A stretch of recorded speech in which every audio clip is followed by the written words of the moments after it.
Thanks for joining us online. Stay tuned for the weekly teaching at the Sanctuary. Well, it is great to see you all here. And I am very, very excited about this message.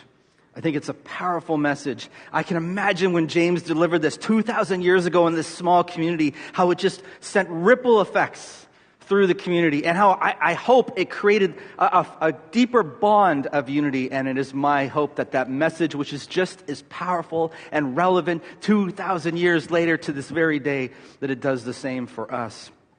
And so I'm going to invite you to turn to our app. I'm going to promote our app. So you can actually download our app, and in the community group section, we have our notes. You can follow along with the sermon notes every single week, and I would invite you to do so, or we have notes outside. You can just grab that. I would invite you to just jot down different things, whether it's what God's speaking to you, a thought that He gives you, a conviction. It's really, really important. Of course, I'm so excited to be introducing Chris Barquin as our worship coordinator, joining our team. He's just an incredible guy, amazing story, and we're just honored to have him on our team. He makes us stronger, and very, very excited about where the worship ministry is going to move in the next couple of years. So we invite you to spend some time just to congratulate him after our service today. We have a meal. You might notice it's not advertised as the $5 fill-up. We're calling it Let's Do Lunch. And the next few monthly meals leading into the summer, we're not going to have a set fee. This is for us as a community to come together, to gather, to share, to deepen relationships, for the leadership to go and meet and listen to people. And so if money is a factor, we want you just to come. So there's not going to be any lineup where you have to pay for it and get your ticket and line up. You can still make a donation. You can make a donation in the offering. You can still use our app to make a donation, however you want. But we don't want that to be a stumbling block for this church community coming together once a month, sharing a meal and growing closer. So we invite you to do that. All right. Are you ready? I'm ready. All right? This better not be a stinker now, right after this. Okay. I am so excited about this. I want to start with this question to all of us. A question that I thought now for 2 weeks. Here it is. When was the last time you helped bring peace to a tense situation between others? When was the last time you helped bring peace in a tense situation between others? This morning's message out of this amazing letter in James, 5 chapters of this letter, is this: a call to be a community. Next slide, please. A call to be a community of unifiers. I am calling us this morning to continue or to become a community of unifiers. Now, let me define my term. When I say unifier, what that word means is a person or a thing that unifies. A unifier is a person or a thing that unifies, and I'm calling us today, as we unpack this message over the next 25, 30 minutes, to be a community of unifiers. And James, in these next few verses, shares some ways, simple steps for you and I to continue to be this way, or to become a member who unifies. You know, Christ formed His church, the holy church, to be an earthly representation of a heavenly initiative. You and I are part of that church, and our mission is to go into the world and share the message of Jesus, this message of hope for all mankind. In 2 Corinthians, when the Apostle Paul mentions and says that we are to be, and I love this line, the aroma of Christ, he is saying that you and I should be standing out, something different, a refreshing, safe vibe, example, person, something different, something good about us that is opposite to the dysfunctional, selfish society that we live in.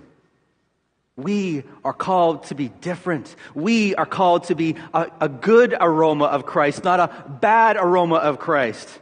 Imagine if there was a new student group on Sheridan here that was formed, and it was something aligned with, that you had an interest in. And you were kind of talking to some of your friends who had been or joined that group for the last couple weeks. Hey, how is it? I kind of want to go there. And they said, oh man, it's so dysfunctional. The people are just in that all about themselves, and there's no unity. Would you want to go and join that group? Who would want to go and join a dysfunctional group, even if it was people that gathered together that shared a common interest? Why would I want to go and be part of a dysfunctional group with people that are arguing and it's all about like someone being more unpopular or their views being more important than others? We have sports teams, even our kids' sports teams, right, on Saturdays and Sundays, who have to work unified, have to work together to accomplish success. Teams at work, working on projects, must work together, must be unified to be successful. Even if for those of you guys who play Fortnite in squads, you need to work together online, right, to be successful. How much more should the church, who represents God's gift of salvation, be unified? How much more should you and I be unified? You see, for us, the payoff, the goal, isn't to win a trophy or a Stanley Cup or a Grey Cup. It's not to get a bonus pay at work. No, for us, it's to help influence somebody, to lead them from hopelessness into the arms of a God who loves them like crazy, and to give them new hope and a new relationship and a new future. That is what we are called to do. Me, you, all of us, as God's holy church. And so this morning, I am inviting us to look at the steps that James unpacks on how we can be a community of unifiers. And the first thing he lays out is in verse 11. We're looking at chapter 4, verse 11 to 17 in James. And I'll be using the NLT version. The first step for us, practical step in becoming a community of unifiers, is to say, I will not defame my community. I will not defame the members in my community. Look at verse 11. James gets right to it. Don't speak evil against each other, dear brothers and sisters. Don't speak evil. The actual Greek word from the original language here is defame. Do not defame each other, brothers and sisters. Defame means to damage the good reputation of someone, to slander, to smear someone. We all have seen smear campaigns against people. He says the holy church of God is not to defame and speak evil against one another. And you know something? As I started to understand what this original word meant, defamation, we can defame people in this church by spreading untruth, right? But guess what? Defamation can also be spreading truth. So that means that James says that if I have a truth about someone in my congregation, somebody in the church, even if it's true, I can use it, I can spread it and share it, and it's still defamation and not what God expects from us. We've all heard it. We've all seen it. Some of us have been on the end of it. Oh, and dare I say, some of us, like myself, has spread it. Things like this. Did you hear what Tom did in his marriage? Oh, man, I can't believe that.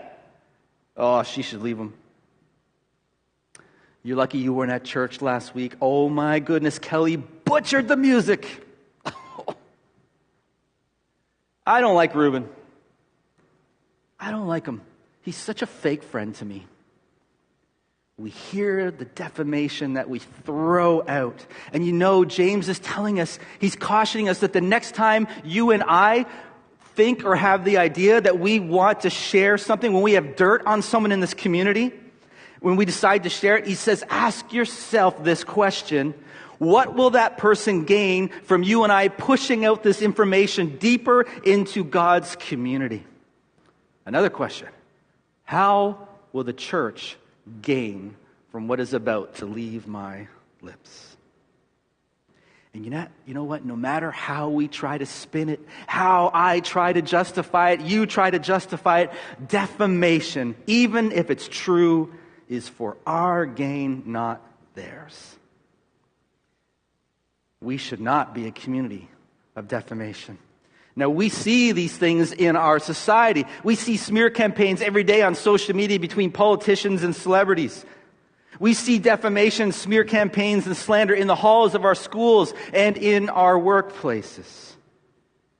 But James reminds us it has no place in the community of Christ.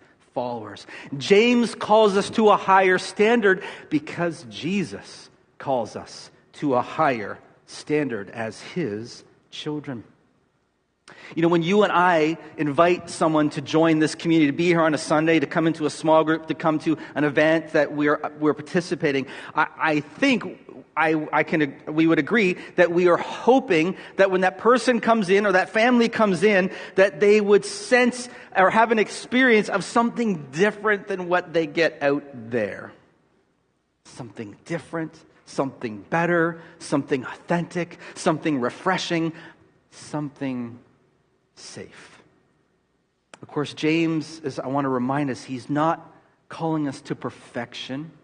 He's calling us to consistency. And it is in this spirit that you might notice he says in verse 11, do not speak evil against each other, brothers and sisters. He brings the conversation home into the family, reminding you and I that we are a family of brothers and sisters. Some of you might have been noticing that every week as we're going through this short little letter in the Bible, James keeps mentioning that term, brothers and sisters. Brothers and sisters, we should be like this. Brothers and sisters, we shouldn't do that. 17 times in the 5 chapters of James, he uses the term brothers and sisters to drive home the point that we are not just a group of people that meet an event on Sunday mornings, but we are the children of God. We are a Christ-centered family who speak of eternity to others before we spend eternity with each other. Now, of course, families fight and argue. Well, actually, your family does fight and argue, right? Okay. Families do fight and argue. Okay, I just want to make sure I'm normal. But families are supposed to stick up for each other. Families are supposed to resolve their differences, right? This one phrase I heard once about the church says, we keep offending each other, but we keep forgiving each other. And that's what's so different in the world. We're broken and we're flawed and we're sinful, and so we make mistakes, but we make the mistake and then we ask for forgiveness and we patch it up and we move on together in unity. That is the difference. That's the aroma that he's talking about. When we were in Moldova last month, spending time with that group of leaders, most of them young adults, changing their nation.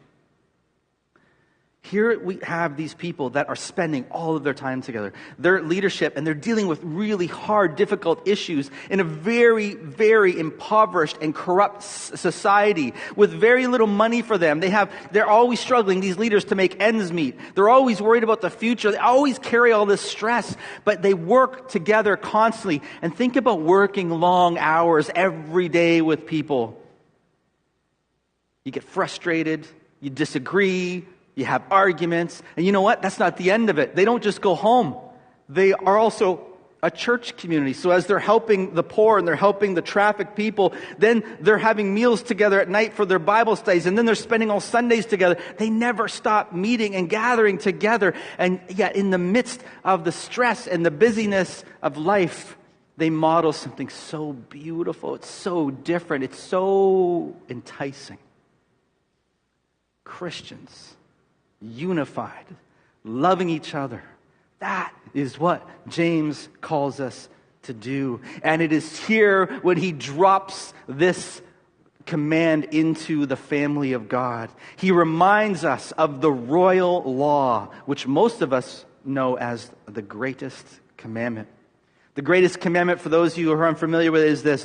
One of the most powerful words that are phrases or lines or messages that Jesus ever delivered on this earth was this. The greatest command is this: love God with all your heart, your soul, your mind, and your strength, and love others as much as you love yourself. Why does James drop this into the conversation?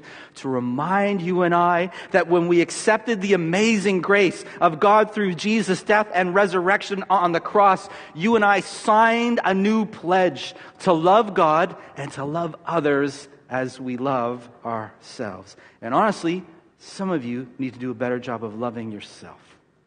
Some of you have been beaten down in this world. Some of you have had negative upbringings that say that you're worthless. Some of you have been out there and you're being trampled by the world. You need to learn to love yourself because you're priceless in the mind of God. Love others as we love ourselves, as we love God. And when we, who are representing Christ to this world, defame or judge each other in the church, guess what? We're not actually judging each other. No, James tells us we are judging the greatest commandment and the creator of the greatest commandment, God himself. Look at the second part of verse 11 and 12. James says this: if you criticize and judge each other, then you are criticizing and judging the royal law, the greatest commandment. But your job is to obey the law, not to judge whether it applies to you. God alone, who gave the law, is the judge, capital J. He alone has the power to save or to destroy. So what right do you have to judge your neighbor? I remember this day so vividly. It was a day that I was so passionate, I was outraged, and I don't know if I stayed on the line of righteous anger or if I crossed it and I mistreated this person. But I have two older brothers. My one older brother actually just this past Sunday celebrated his 25th year at a church in Scarborough as their lead pastor, and he's doing really well. But my oldest brother has, for probably the last 25 years, has lived illegally in the United States. And when I grew up with him, there was always tension between him and my parents, and he was always rebellious, and he wanted to take over my family's business, and yet he was very lazy, and he was entitled, and yet my parents would always forgive him and help him, but he wouldn't come into work till like noon because he's the oldest son of the owner, and he just caused so much trouble. My parents, he just got up one day and moved down to the States, took my parents' brand new luggage, just gone for like 10 years. My parents were bailing him out constantly financially, helping him. They brought him back for like a couple of years here in Toronto, and they gave him a place and they gave him a car, and he still and my uncle, who took over my dad's business, said, "Here, I'll give you a job. You can have the job forever." And he wouldn't do it because he was above it, causing problems and that. And then he went illegally back down to the States again. And before he went, I remember he was a rare time. He was at a family dinner, maybe for Easter or something.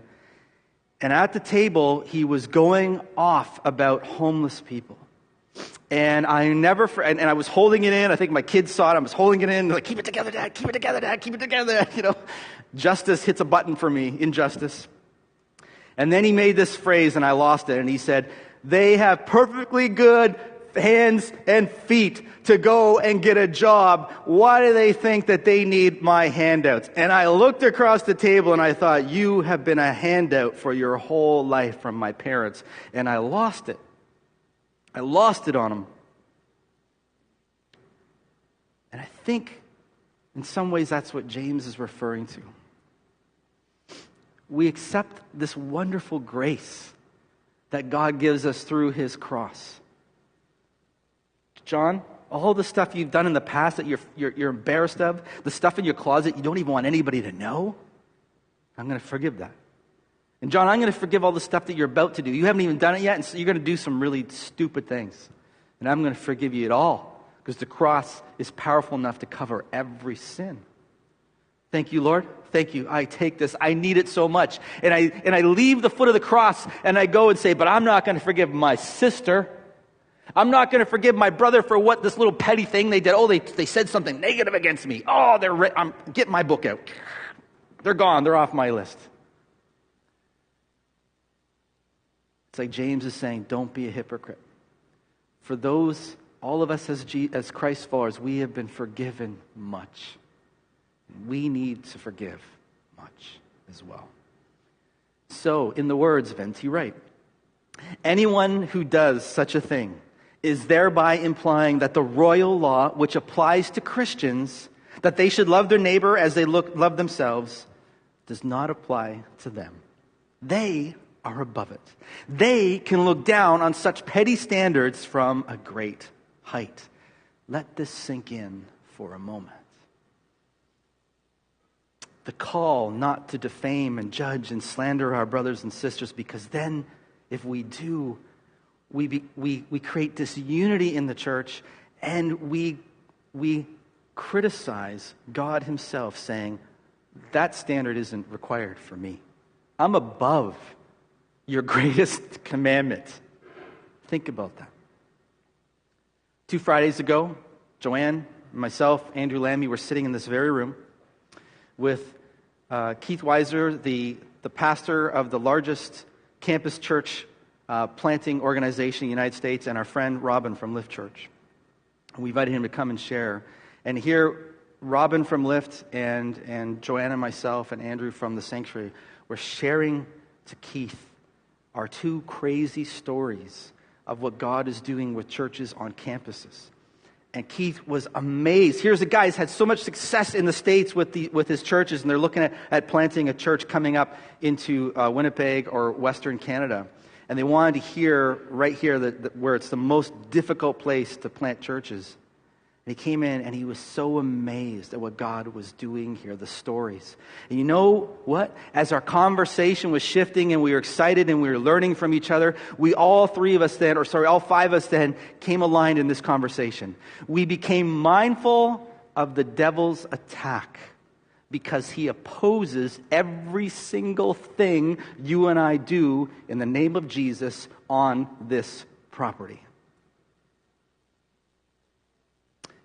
And the most effective way that he can destroy the work that he's doing through you and I is to destroy ourselves, is to allow disunity to creep in through defamation, through slander, through criticism, through negativity.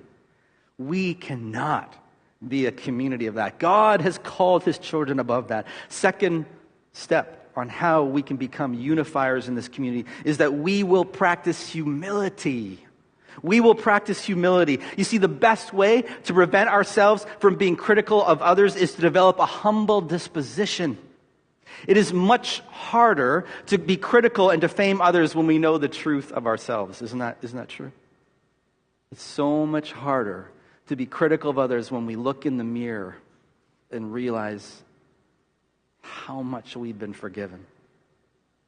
A couple weeks ago, someone in our community group, which meets at Paul and Steph Muzzin's every Thursday at 7 o'clock, we have cake, and you're welcome to join us. I love my small group, our community group, or whatever we're calling it this season. I love it. A couple weeks ago, we were going through James, and someone said this, and this is a rough translation, so I apologize if I butchered it. I find my humble position in Christ to be freeing. I find my humble position, knowing who I am in light of the cross, to be freeing, because I'm not all that. And it is freeing. When I know who I am, when I know I'm flawed, it means no more masks. No more trying to be someone that I'm not. No more wasted time and energy putting others down for my gain, because I know who I am. And in verse 13 to 16, James talks about this and the call for humility. Look at this. Look here, you who say today or tomorrow we're going to go to a certain town and we're going to stay there and we're going to do business there and we're going to make lots of money. How do you know what your life will be like tomorrow? Not even a month's time down the road. Your life is like a morning fog. It's here a little while and it's gone. We have this humidifier in our house or in our room because it's very dry in our bedroom. We bought this really nice humidifier. It's got really cool blue light. Maybe I bought it just because it has cool blue light. Anyways, I fill it up, and then the other night, actually, I turned it on and I saw all this mist, and it was so awesome, just blowing out the side there. But then I quickly realized 2 feet in the distance, the mist is all gone. And James is kind of saying the same thing. Our life is like a passing moment when we talk in comparison with eternity. He says, what you ought to say is, if the Lord wants us to, we will live there and we will do this or that. Otherwise, we're boasting about our own pretentious plans. Oh, and by the way, all boasting is evil. Notice the trend here. Notice the trend that we as humans tend to follow. In our campus, in our school, in our homes, we criticize and we put others down, while at the same time we boast about our own success and glamorous plans for the future.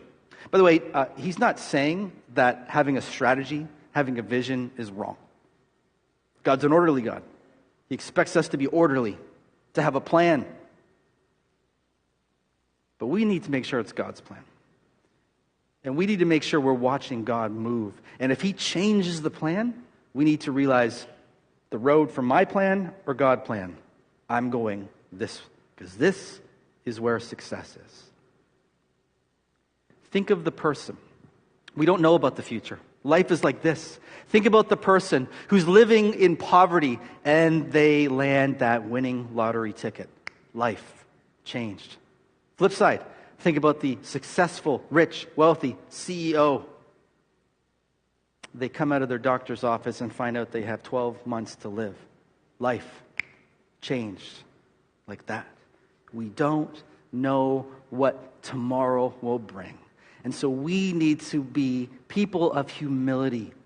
You see what he's saying here? We can't defame and put people down while at the same time we're talking about our glorious, glamorous successes and our plans. He says, be rooted in humility. Follow God's lead. Give him the praise. Don't take the praise. Some of you know when I first walked in here, I shared the story in 2013 that in fall of 2011, I started having all these pains on my side, and being a stubborn guy, I just kind of lived with it for a while until it got to the point where I was leaning over at World Vision Canada at the printer, and I couldn't sleep. And our doctors started to do a bunch of tests and said, "Oh, you've got a complex cyst on your kidney, and it's pretty significant. It's a good size." Okay, so just kept living and working and stuff. And it got worse and worse and worse. And then finally they were really concerned, said, "I think this might actually be a tumor." I'm like, okay, that is worrisome. And they put me into the hospital, did a whole series of tests. And then I went home and I waited. And the doctor told me, if this is cancerous, we can't do chemo. We can't. It's already in your system. You've got about 10 months, 12 months to live. And I remember going home and living with that stress. And then one night at dinner time, the doctor's office called. Your test results are in. And I remember getting up. It was a surreal experience. Getting up from my family and going there. And at first I was thinking, what's going to happen to my family if I get bad news? How's Krista going to raise 4 kids? She's going to be in live in a basement apartment? I go, what's their future? And I drove to the office and I had 2 sets of questions ready. If it's benign, if it's malignant. I was driving to the office of my doctor's office, realizing that my life could change like that. We are called to be people of humility because we don't even know what tomorrow will bring. We should be people who unify, not boast. People who are humble in our circumstances when it is good and when it is bad, because God is in control. Lastly, to be a community of unifiers is to say that I will do what is right. This is cool, people. This is cool. I will do what is right. You're thinking, oh, well, duh. No. You see, hidden in the bottom of the chapter 4 is this small but so significant little tiny verse. I think it's got 16 words in it. Look what it says. Remember. It is sin to know what you ought to do and then not do it. There. Now, I don't know what the first century Middle Eastern equivalent is for a mic drop. Maybe they drop pottery. I'm not sure. But this is boom. Wow. I remember reading this for the first time and understanding it about 15 years ago. I was like, what? I had to read it again and again and again. So let's read it again. Remember, it is a sin to know what you ought to do and not do it. What? Here is what James is saying. It's not enough to hold our tongue. It's not enough not to defame and slander our holy church community. It's not enough to be humble in spirit. No. He says, when God nudges you and I to act justly towards someone, and we know it is the right thing to do, but fail to act, it's not just a missed opportunity, ladies and gentlemen. It's a sin. Wow. If God nudges me and saying, you need to respond to this person right now. You need to help this person. You need to ask forgiveness right now, and I'm convicted and I know it, and I realize that God is telling me this, and I dismiss it and I delay it. It's not a missed opportunity. It's a sin. You see, the picture of one who knows the good that they ought to do and doesn't do it recalls an earlier picture in chapter 2. When you see James says we find a brother and sister in need, but we don't do any good to help them out. Failure to do what one knows to be God's will is the same arrogance that James has been describing in knowledge and attitude now carried out in behavior. Let me give you an example. All families fight. I think every marriage has struggles. You all have trials, and sometimes you argue and you quarrel about like little insignificant things. But I'm fairly convinced, as I've met with many couples, that they're probably like us, and Krista and myself, that there are some things that just creep up over and over. They just become your big challenges, and they might be a big challenge in year 1 in your marriage, and they might be a challenge in year 15 in your marriage, and you just deal with them and you struggle with them. And we have those too. And you know, sometimes when those things creep up again, it's easy to be self-righteous. It's easy to be like dismissive and get frustrated. And you know, sometimes when those things come up again in our marriage, I'm like, God, you know what? I'm so frustrated with this. Why am I dealing with this again, Lord? I shouldn't have to deal with this. I shouldn't have to deal with this. And he nudges me to say, it doesn't matter who's wrong. It doesn't matter who's right or wrong. You're in a loving, committed marriage, in a relationship. And the right thing, John, no, don't say it, Lord. Don't say it. The right thing to do, John, is make peace. Go and make peace. Lord, I don't know. I don't want to do that right now. I know I got 2 options. You know, there's that, or I could be really frustrated and I could just go and you know, be stubborn and have a tantrum and not talk and be frustrated and make it worse. But I'll tell you what, Lord, I won't do that. I won't make the relationship worse, and I'm not going to go and throw it, you know, in Krista's face, and I'm not going to do that. But I don't want to do this either. I don't want to go make peace. I know you're telling me that's the right thing, but no, I don't want to do that. So how about we do a third option, God? Third option. I won't do this. I won't make it worse. I won't talk about it. I won't argue. I won't whatever. But I won't do that. I want to let me be on neutral island, God. Give me a neutral island, God, right here, right? Give me a UN island right here where it's just free to do what I want, and that's okay, right, Lord? I want to be in neutral. But James reminds us that when it comes to doing right, there's no neutral. There's no neutral. As the band comes up, let's apply this to our lives for a moment. When emotions are high and God shows you forgiveness is the proper response, do I do what God calls me to do, or do I not? When I learn that my purchases or my habits are supporting unethical practices, harming families in developing countries to save me a few dollars, do I act and make a change or dismiss it?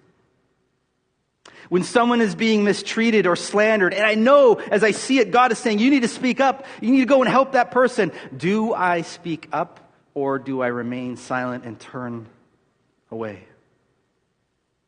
When someone is in financial need, and I know that I have the means and I should help them, do I help them?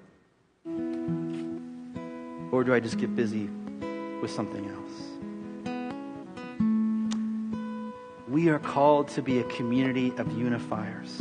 And in conclusion today from this message, I am calling you and me, all of us in this church, no matter your age, no matter how long you've been a follower of Jesus, no matter how long you've been part of this community, to follow James' advice and be unifier. To be a unifier, not a disruptor in God's holy church. We need to take this message seriously. The church has been given such a rare opportunity to impact the college campus and beyond of all ages here. Nobody wants to ruin this. Nobody wants to ruin the opportunity that God has given us.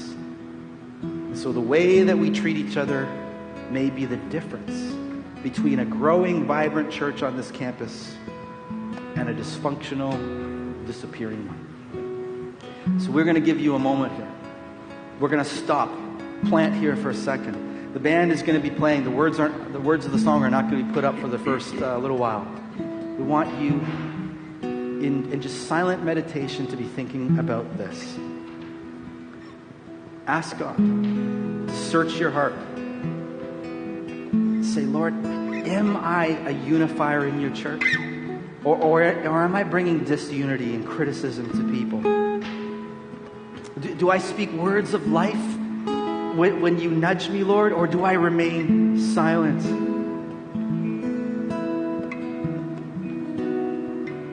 Am I supportive? Or am I always highlighting the things that are wrong with this church and the wrong with the people in this church? Have a moment now. Just think and pray and let God speak to you as the band plays.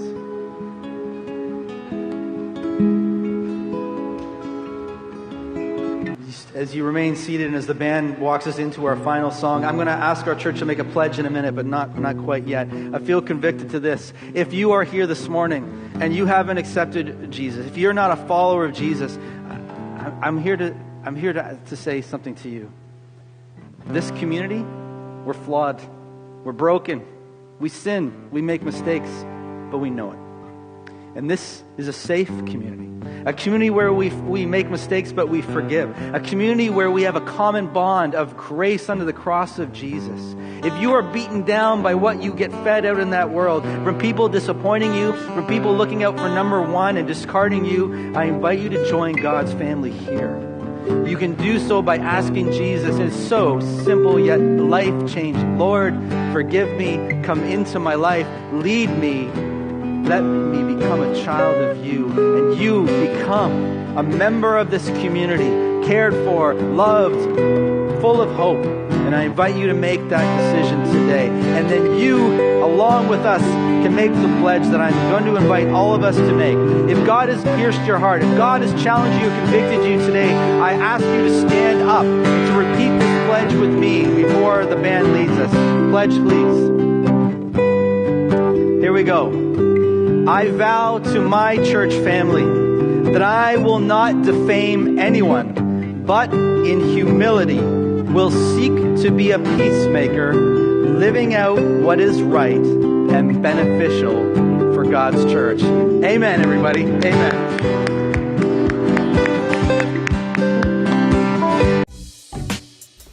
Thanks for listening. If you have any questions or prayers, contact us at thesanctuary.ca.